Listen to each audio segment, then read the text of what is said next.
Since the massive PlayStation 5 reveal event happened just a couple of days ago, in which there was some surprise reveals like Horizon Forbidden West, Resident Evil Village, Marvel's Spider-Man Miles Morales, and much more, there's since been a lot happening in this games industry. Even though there is no E3 2020 this year, there still is that E3 feeling lingering around here in June, and it appears for the next number of weeks there should be tons of exciting reveals to come. But today we have a lot to discuss, and the majority of this video we're going to be discussing the chaos surrounding the Last of Us 2 reviews, in which Naughty Dog's game director is teaming up with God of War's director to call out a journalist, accusations of paid reviews are being spread around, discussions surrounding review scores are ongoing, and one specific reviewer is right now dealing with some very bizarre reactions to his negative review of the game. It's a giant mess that I want to somewhat break down, but also we're going to discuss Bethesda's very interesting exclusivity decision, which has angered many, EA announcing a new Star Wars game, and attempting to kinda rewrite the Star Wars Battlefront 2 online casino history, and news on the PlayStation 5 price, and a few huge scams that I think everyone should be on alert about. But as usual, before we proceed forward, if you do go on to enjoy this content and want to show your support for gaming videos like this, please consider hitting that like button, subscribing for more, and turning notifications on so you do not miss out on any new content. Also, if you don't already know, I am on Patreon. If you want to help out the channel further with financial support and gain some benefits or perks like deciding certain upcoming videos, become a patron today. Nonetheless, we're first going to start with the PlayStation 5. As I mentioned in the opening of this video, Sony had a big reveal event just days ago, in which it included tons of game announcements, but most notably, our first look at the console, and it certainly is a very unique beast. Pretty thick in size, might I add. Now,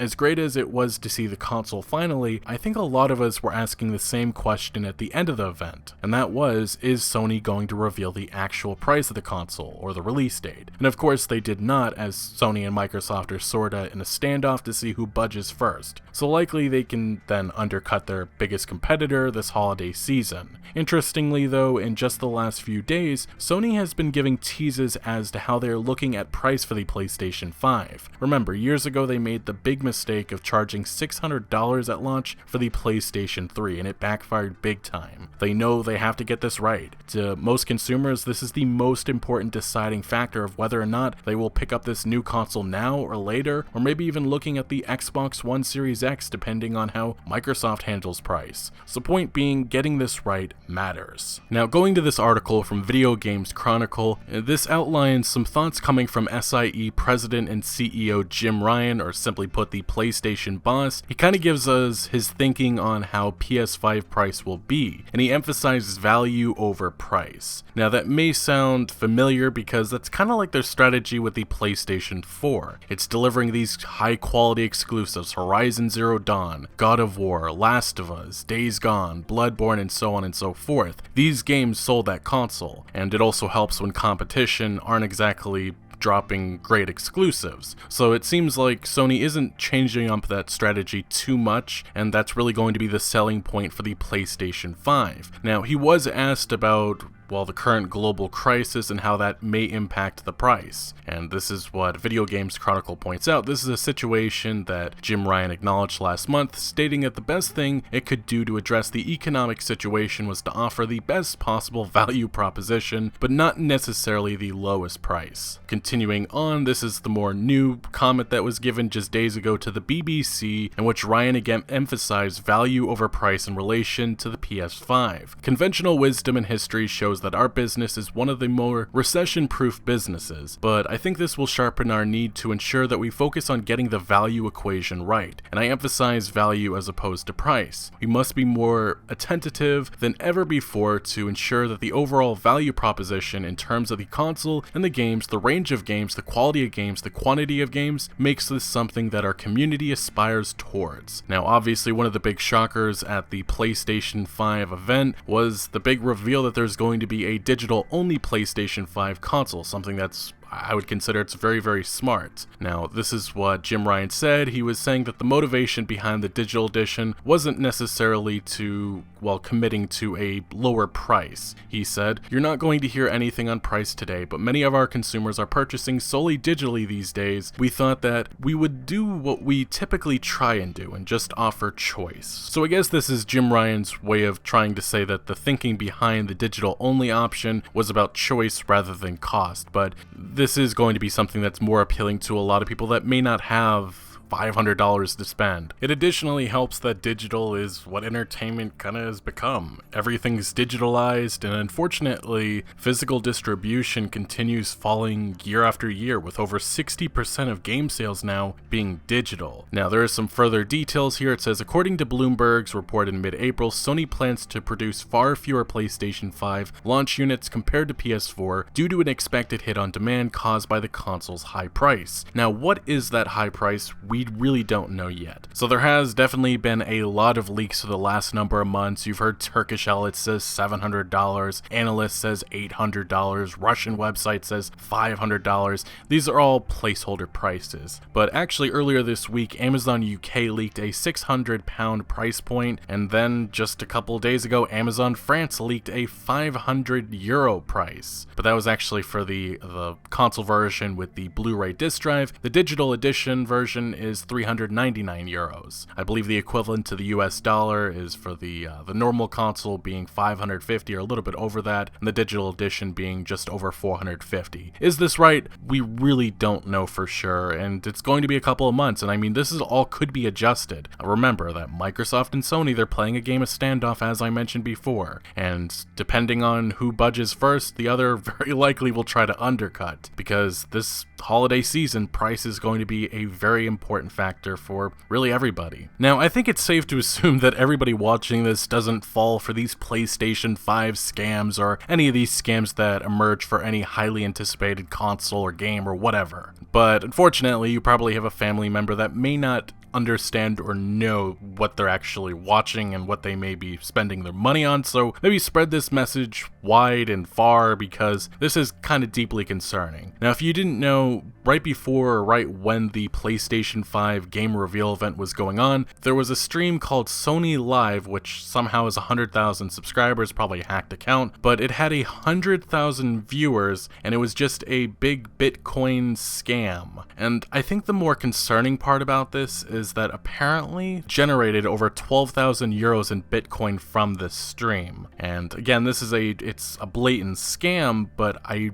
think the more casual people may not understand this. But really, anytime you see any of this stuff, it's deeply concerning that these platforms, specifically like YouTube, doesn't crack down. You see Sony giving out all these DMCAs for anybody talking about the Last of Us leaks for the last number of months, but for some reason they can't crack down on something as massive as this. There's an additional aspect to this, one more problematic than the Bitcoin scam, one that again involves YouTube. There's advertisements like this. I saw some people tweeting at YouTube about this and they gave their standard copy and paste response, but look at this. Sony is looking for gamers to beta test the new PlayStation 5 and pay them $100. Get paid $100 and keep the PlayStation upon release. Tap Get Now to get yours. How this gets past YouTube's advertisement systems, or even how this gets allowed, I have no idea, but this is probably more concerning than the Bitcoin thing, just because of the fact that this, I mean, it's a blatant scam, but when people are just asking, is this a scam, that's kind of a problem. And I could imagine people or kids playing Fortnite may not understand this, they click on it, and this is something that's got to stop, but it's also something that, well, awareness needs to be spread, so I'm trying to do that here. Now, we are going to move on to the next topic, and this is going to make up most of the video, and that, of course, is the Last of Us Part 2 reviews. As you have seen by now, the game has received glowing reviews. It has a 96 on Metacritic, and then on the OpenCritic website, it also has, I believe, 95 out of 100. You have many gaming outlets calling it Game of this Generation, one of the best games of all time, but there's also some people saying that this is going to be very, very divisive. Obviously, you already know how people have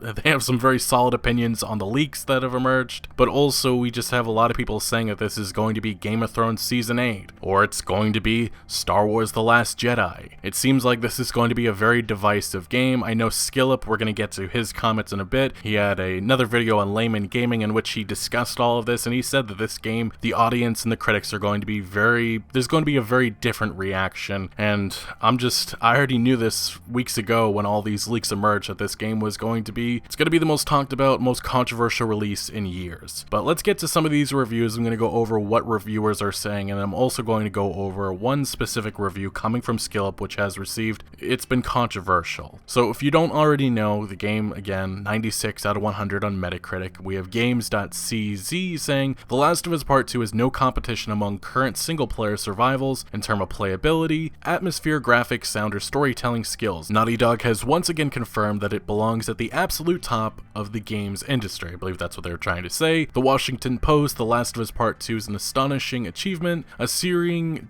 demonstration of how a video game can marry heart-stopping gameplay, gorgeous environmental storytelling, and anxiety-inducing moral complexity. Screen Rant, this is probably the biggest compliment I've seen for the game so far. The greatest game of this console generation, ? Of that there is absolute no doubt.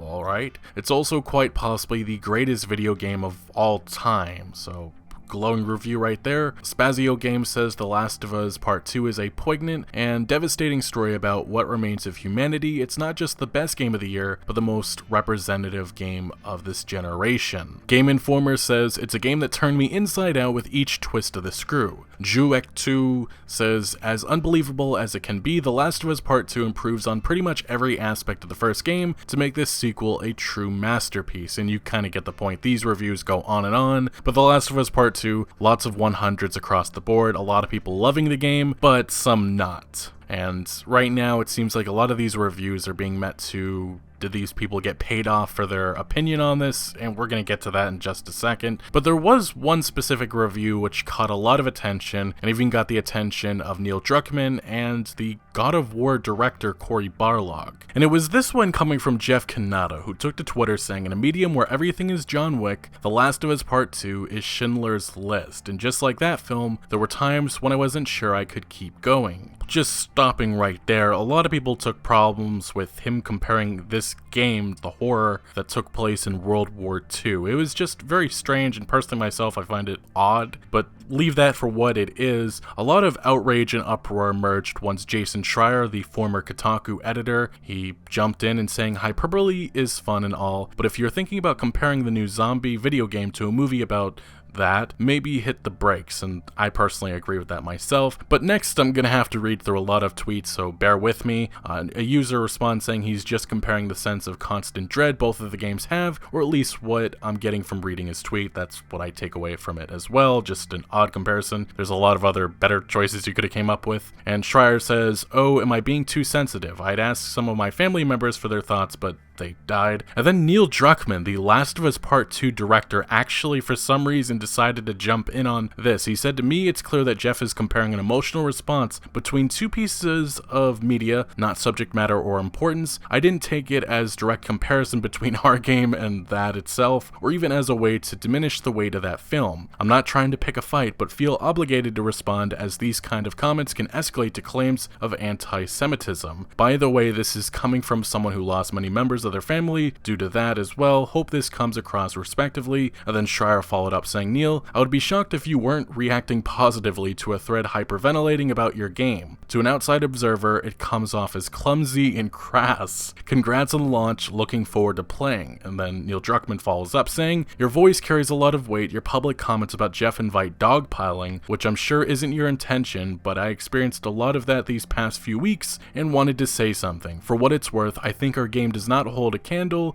to Schindler's List. This is where I think a lot of people thought that this stopped. It was still a very weird conversation. The fact that Neil Druckmann, the game director of The Last of Us Part 2, even jumped in, very odd. But it continued because Neil Druckmann, I guess, mocked Jason Schreier. So Jason Schreier pretty much responded to a thread which was calling Jeff's his opinion about the game a all-time bad gaming take, and then Schreier made a joke saying, see, BioShock's audio logs are a lot like the diary of Anne Frank, so it's a sarcastic comment. But I guess Neil Druckmann is still paying attention because he took a screenshot and he went after Schreier. He said, "With all due respect, I find these kind of ironic jokes to be unproductive at best. We can do better with critical discourse, especially by those of us with thousands of followers, and especially about sensitive subject matter." And then Schreier jumped in saying, "Hey Neil, this is weirdly personal. Still not sure why you feel the need to go after me multiple times for expressing that I felt an analogy was tacky. I sure hope it's not related to my recent reporting on your studio." In which, yes, Jason Schreier, when he was a part of Kotaku, talked about well, it's been years of crunch going on at Naughty Dog, and it's been brought to the limelight because of all of the leaks and all the outrage surrounding the game the last number of weeks. And then Schreier follows up saying, "Be well and best of luck on the launch." And then Cory Barlog, the game director of God of War, Sony Santa Monica, he jumped in saying, "Tweets are difficult to interpret nuance, but I have to say that lately you come across as a bit of a bully, Jason. I get that your bread and butter is tearing us down, but not everything is about your books or articles. Sometimes it is just about being decent to each other." And then Schreier says, "Wow, Cory, if by us you mean people in power who facilitate the overwork and exploitation of labor, then sure. I'd be proud to say my bread and butter is tearing you down. If by us you mean game developers, then that's nonsense and we both know it."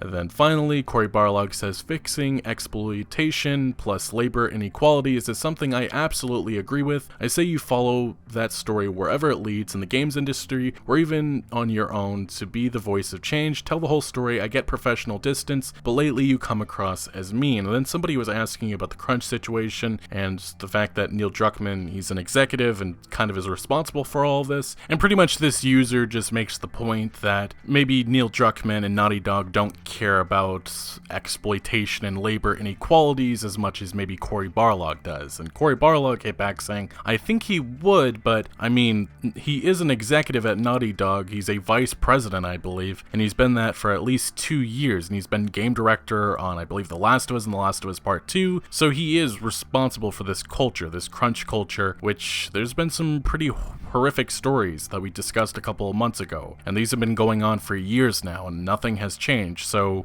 I disagree with that completely." But to the last tweet on this specific situation, and there's much more to the whole Last of Us 2 review chaos, but from Jason Schreier, he seemed to subtweet Naughty Dog. It just came off very odd. And I say it's odd because it was only hours after this dispute with these Sony directors, and a lot of people thought that he was specifically talking about Naughty Dog in this tweet, but he said, "A few years ago when I was reporting on a story about a game studio, someone sent me a panicked message. Turns out the GM had told staff he had friends at Kotaku who would tell him the names of anyone who spoke to me. People in power will do a lot to avoid uncomfortable truths." And then when people confronted Jason saying, "Is this about Naughty Dog or Sony Santa Monica because of his dispute?" and he said no, he thinks people are just reading a bit too much into it, but regardless, the timing it's everything, and it's very suspect. But moving along, getting back to the Last of Us Part 2 reviews, I went over a lot of the positive impressions, and that's the overwhelming majority from critics right now, but there have been some negative reviews coming from outlets like Ars Technica. But the thing is, these outlets don't rate games, and I prefer it that way. I really think that rating games is just out of date, and people really just look at review scores. It's just, these scoring scales are a big problem, but we'll get to that with IGNs in a second. But Ars Technica noted, trying to extend the story of The Last of Us in a meaningful way was always going to be an uphill battle. What's so frustrating about Part 2 is that the game seems to have all the pieces necessary to do just that, but those pieces end up getting lost as the game also tries to tell an entirely new story, one that tries to expand the Last of Us world into a generalized setting for an anthology of loosely connected stories. The end result never comes together in a satisfying way.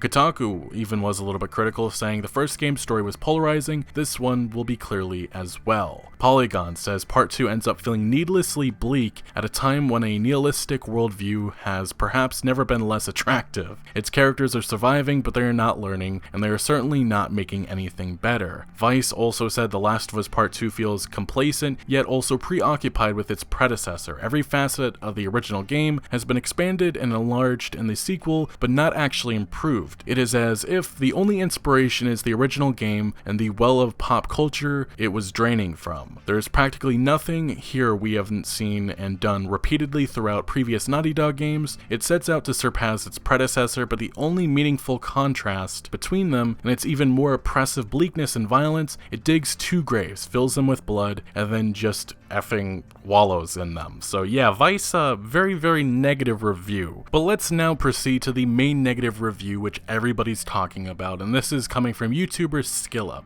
in which he talks about The Last of Us Part 2 and his experience with the game. And you know how I mentioned earlier the comparison to Game of Thrones Season 8? This is actually something that came from SkillUp, and yeah, this is something that's not going away. So he pointed out these are some of the main things that he said he did not like about the game. Remember, this is just his experience. He says, character choices and plot holes were so bad throughout at times he would laugh out loud. The game is 25 hours long and one section feels like a 10-hour side quest. He says he would not have finished it had he not been reviewing. There are improvements to graphics, combat, and exploration, but enemy AI is still very bad. The story is relentlessly bleak. There are no likable characters and no comic relief, and everything you liked about the characters in the first game is gone. There are very few interesting scripted/cinematic scenes, and the game is far too long and boring. On the plus side, it has the best difficulty settings fine-tuning ever and looking gorgeous. So that was some of the main points that were brought up in SkillUp's review, and this was obviously mentioned by Forbes, who talked about this. Eric Kane, the journalist who actually covered this, does a great job. Shout out to him. Now, SkillUp actually went to Twitter to talk about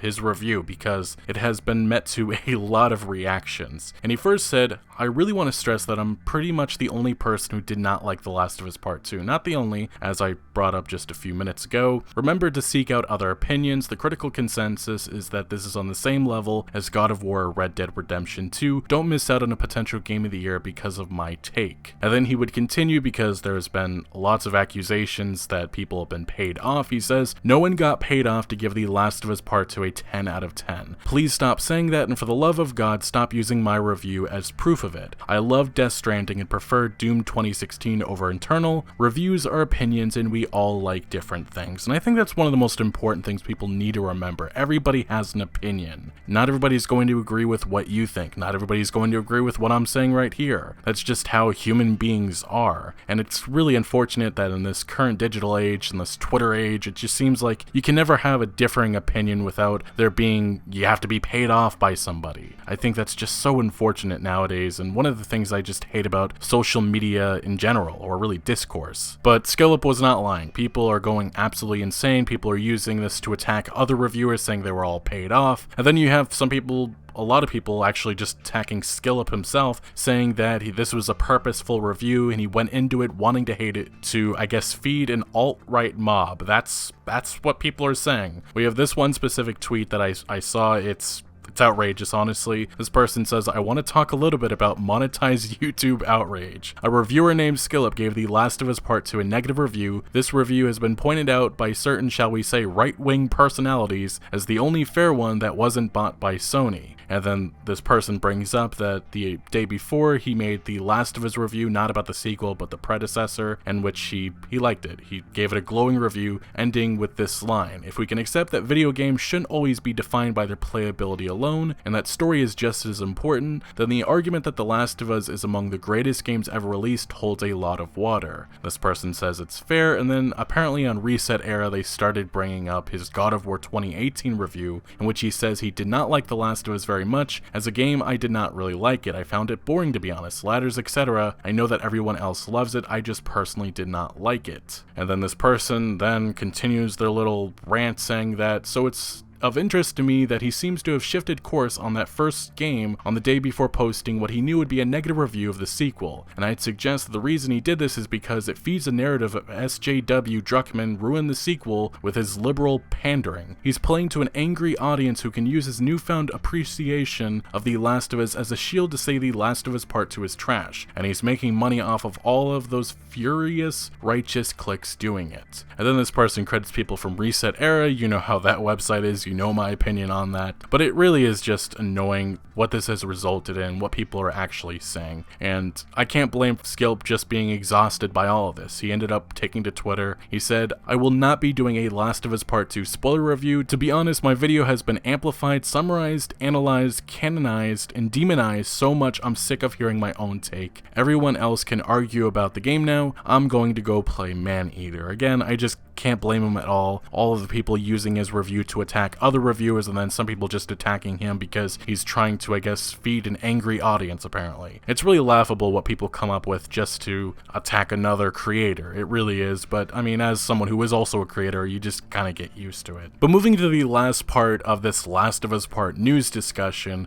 there's been another element to the review outrage surrounding the Last of Us Part 2, and this is not something that's new, but it's about review scores and high scores that also make a mention of, I would say, pretty big flaws with the game. So some ordinary gamer points out on Twitter, "Everything but the actual gameplay is great. 9 out of 10. What? Excuse me?" And yeah, this is one of the reviews for the game. It says, "The cons. The gameplay is competent but unremarkable, with little substantial improvement over the original, unnecessarily long. Score 9 out of 10. And this is why a lot of people are talking. There's many more reviews like this in which they bring up pretty big flaws with the gameplay, but for some reason the game is still getting a 9 out of 10 or 10 out of 10. And this is not something that's new. This is something that we've had with Red Dead Redemption 2. A lot of people were critical of the mission design, but still 10 out of 10. God of War, I'm sure there was something as well. You name any game, there's certainly a flaw, and the question is a 10 out of 10 in your opinion a game that should be considered perfect? And the reality is that no game is perfect, and a lot of these outlets have reviewing scores that represent that a 10 out of 10 is just something that's spectacular. There are flaws, but it's still spectacular. And that's something that I think audiences just don't really know about. And it also doesn't help that all of these different outlets, IGN, GameSpot, VG247, Polygon, Eurogamer, all of these other outlets do reviews differently, and they rate games differently. And it confuses audiences, and this is why I personally just think review scores,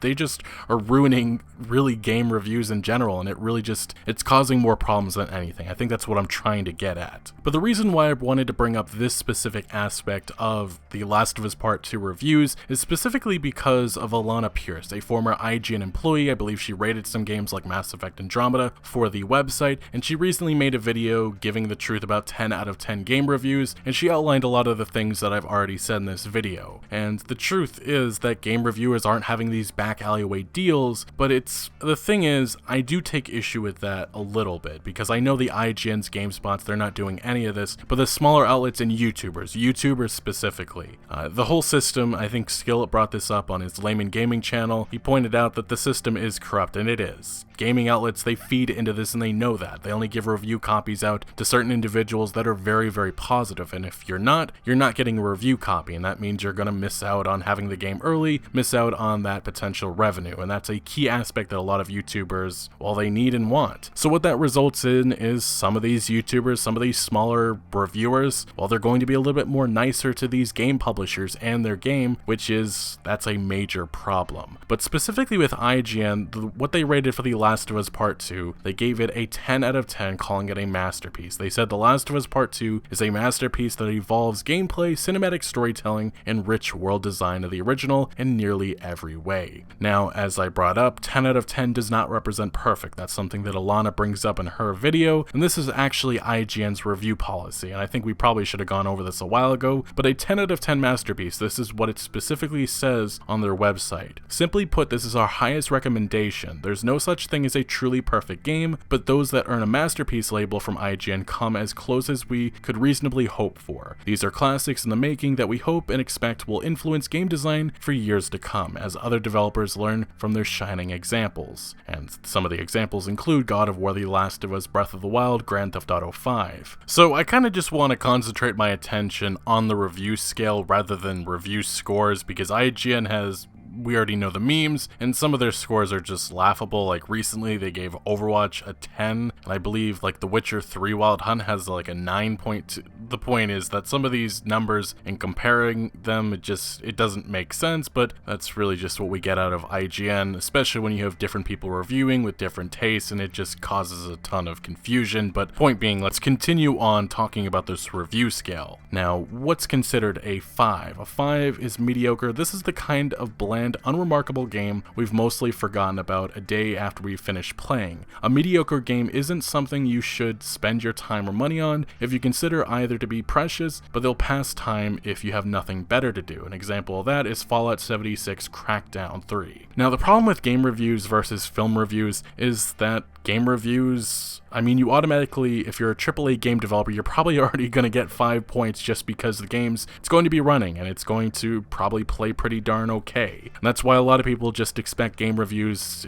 for the most part, from this AAA games industry to be either a 7, 8, 9, or 10. A 7's considered probably some of the worst, and anything under that, well, that's Fallout 76 level bad, and that's pretty darn low. But the point being, the only way you're going to get a 1 on a scale like IGN's is if the game's just absolutely broken, it doesn't work at all, and it's horrible in every single aspect. Which this brings the problem, are these review scales should they be adjusted? Do they make sense in 2020? And I'm not too sure. And then you could also bring up the aspect that IGN has different reviewers for each game, and the whole review process just is completely broken, in my opinion, on YouTube and in general, and the fact that everybody looks to Metacritic and looks at scores is just, it's not healthy, and it doesn't really bring great discussion to the table for the actual quality of games. Because if you're looking at a game and just seeing 10 out of 10 and not looking at anything else, you're not really understanding if this is a game that you are going to like. So to summarize my perspective on this, of course, game reviewers aren't being paid off by EA under the table. Here's $100,000. No. What actually does happen, and I think this is more concerning with more smaller outlets, which, well, their opinion can be influenced, or YouTubers, it's the fact that, you know, some of these websites get advertisements on it for said game, and they get cash for that. There's early access, exclusive coverage,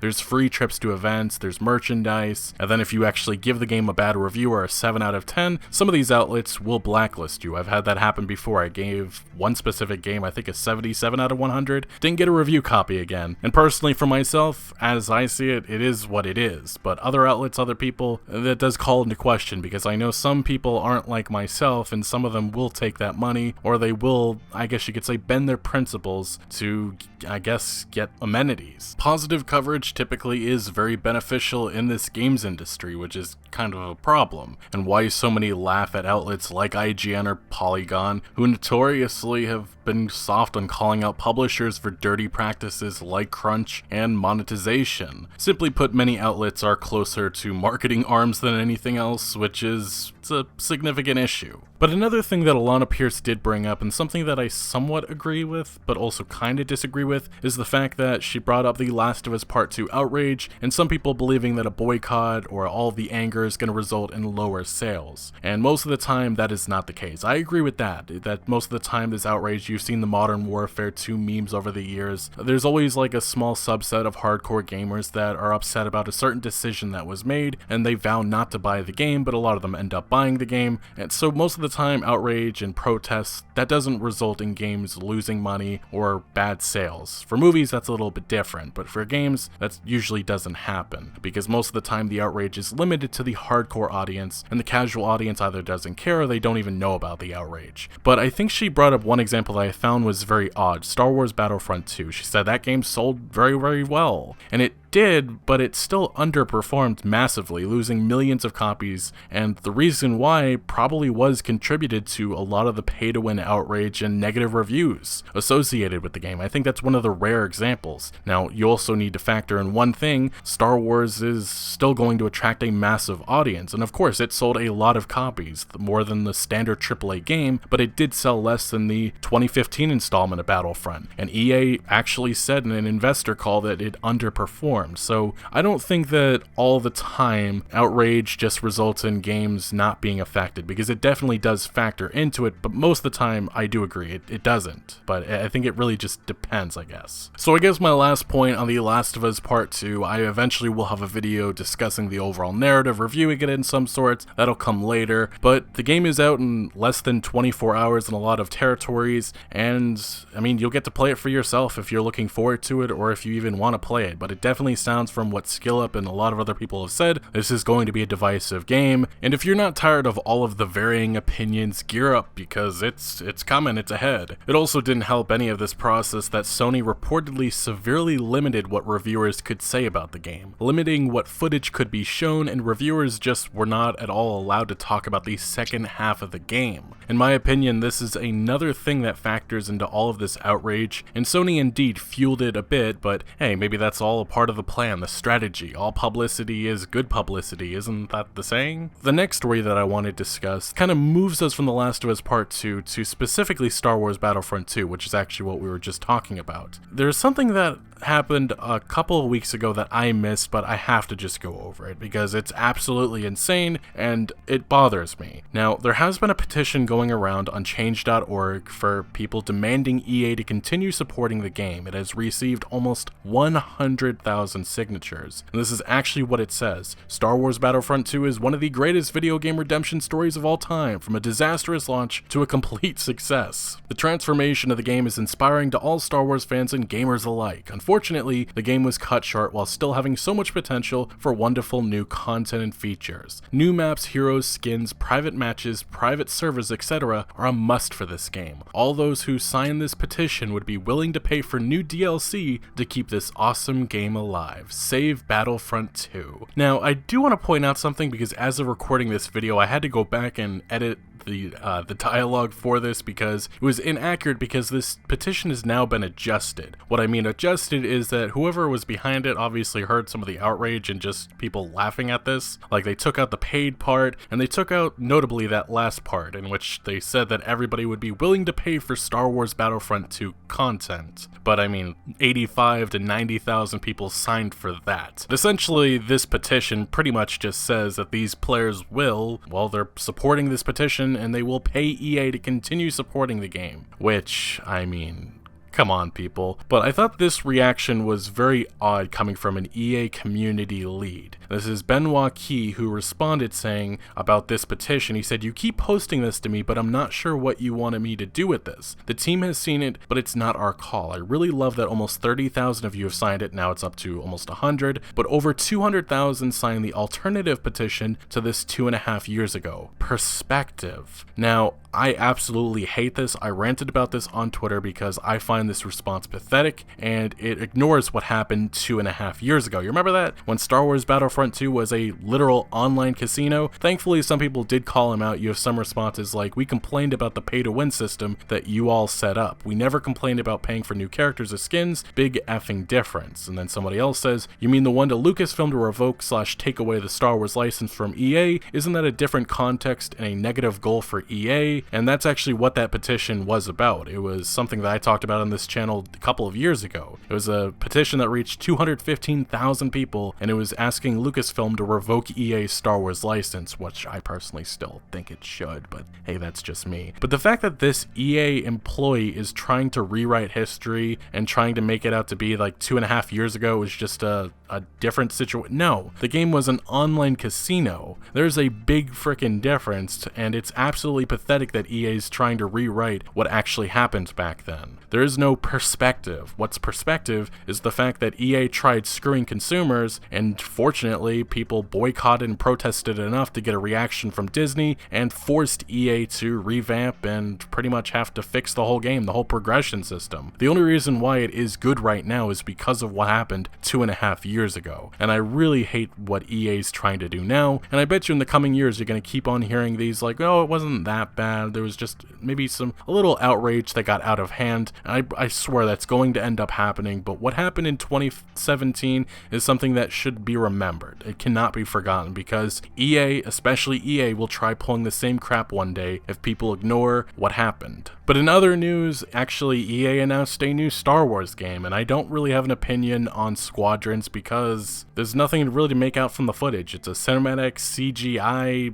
in-game footage, I guess, but it's not actual gameplay. I always hate these types of trailers because it doesn't really give you an idea on the overall experience. The good news is that it's actually only $39.99, which probably means that it'll be a shorter, smaller game in most of the aspects like single player, but there is said to be no microtransactions. That's it's encouraging, but we'll have to see if EA sticks to it, because, well, they did it with Jedi Fallen Order, but I'm always skeptical about these things, especially when you have a company like Activision Blizzard, who always says no microtransactions, and they always end up lying, because a couple of months after release, that changes, and hopefully that will not be the case with Star Wars Squadrons, and hopefully EA treats this like they did Jedi Fallen Order, which was pretty solid. But finally to the last topic of the day, and that is Bethesda. They did one really shocking thing that I just briefly want to cover over, and that was making Deathloop and Ghostwire Tokyo PlayStation 5 exclusives. This was something that a lot of people found odd, but beforehand on Twitter some people were doing digging and they actually found some LinkedIn profiles, and it was actually revealed that Bethesda and Sony made some sort of deal, and right now a lot of people are very upset about this. The exclusivity, it was revealed here, we have this gamesindustry.biz article. It says Deathloop and Ghostwire Tokyo will both be exclusive to PlayStation 5 at launch. On the PlayStation blog, Sony said the game will make their console debuts on PS5, indicating that they will both appear on other consoles eventually, probably like a year or maybe even 6 months. Arcane's Deathloop will launch at the end of this year, while Tango Gameworks' Ghostwire will be available in 2021. Now the immediate concern is right now what could happen with Starfield, and if Sony and Bethesda have some sort of deal, I don't think we're going to see an exclusivity with releases for BGS titles, but I do think there's a very good chance that Starfield DLC, if they end up doing that, it will result in some exclusivity, maybe by a month, which I believe Fallout 4 had something like that, but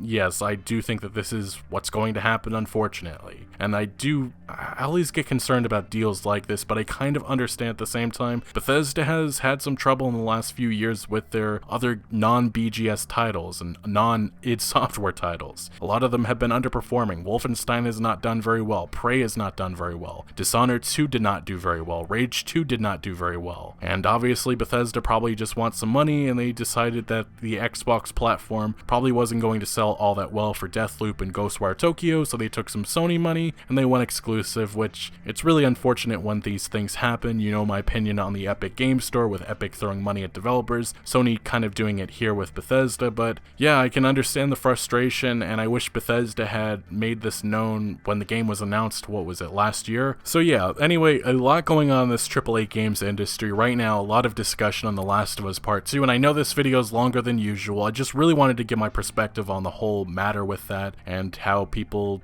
kind of the opinions on reviews and some of the misinformation and confusion about 10 out of 10s, even some things that I've been confused about. But anyway, let me know your thoughts on everything we went over down the comment section below. But thank you for watching. Make sure to leave a like if you did enjoy this video or if you found any informative value, and make sure to follow my other social media accounts for updates on new videos. Links are always down the description below. I'm most active on Twitter, giving opinions on news that I do not always get into video form, so do make sure to follow me over there. Also check out my Discord for all sorts of discussion on games, and again, thank you for joining. Consider subscribing for more videos like this, and I'll see you later.